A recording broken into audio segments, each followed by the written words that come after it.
Who is the ghost in Presence? I'm gonna spoil it, so click off if you don't want to hear. Now, I know at the end we see Tyler in the mirror. What if I told you he was the Presence the entire time? When the psychic came over, she said that the door was open for Chloe because she had experienced all this trauma from losing her friend. And that's why she was able to sense the presence. And the mom sensed the presence at the end for the same reason, because she was so close to Tyler. The first time Tyler is actually able to sense the presence is the night he dies. He says hello to it. I think he really hates how he treated Chloe. And he was in purgatory because he was like punishing himself for not being better to her. It's kind of like how in Interstellar, the ghost was the girl's dad and who was trying to like help her the whole time. And I know it's confusing because we literally have the ghost watching the alive boy. When that psychic medium came into the house, she said that time works different in the spirit world and that the ghost is in purgatory. He's confused about what his purpose is and why he's here. She also said that the ghost was living in the past, present, and future, like all at the same time. Obviously, her brother's gonna protect her from this terrible monster, like when he tried to put stuff in her drink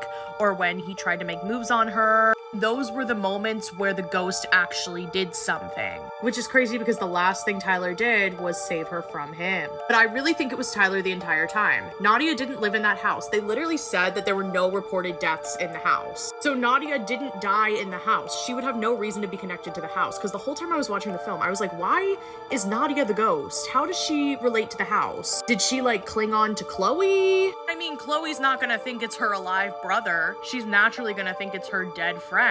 She knew it was a spirit that loved her and wanted to protect her. And then there was that scene where everything in Tyler's room started shaking, and it's like, why did that happen? And I think it's because the ghost was like, wake up, Tyler, because that was while Tyler was talking about how he was being a terrible person. And actually, they then said later in the movie that the girl ended up in a mental hospital. So he's warning himself, like, stop being such a terrible person because this girl is really gonna suffer from it. He didn't intervene between the two of them because he knew in the end he would not be able to save her. He knew what was coming. He knew he was gonna die. Obviously, we know how the movie ends. Tyler dies and the ghost of Tyler is watching the mom, and the mom goes to the mirror and you see Tyler in the mirror. She freaks out. Also, in the scene with the psychic, the only person in the mirror during that scene is Tyler. Foreshadowing! And when she starts like crying and screaming on the floor after she sees him in the mirror, she says, he came back to save you. And the big quote of the movie, I don't know if it's ever said, it might have been, but the big quote they say in all the promos is, it terrifies you and then leaves your heart on the floor. I love this film and I need to see it again knowing what I now know.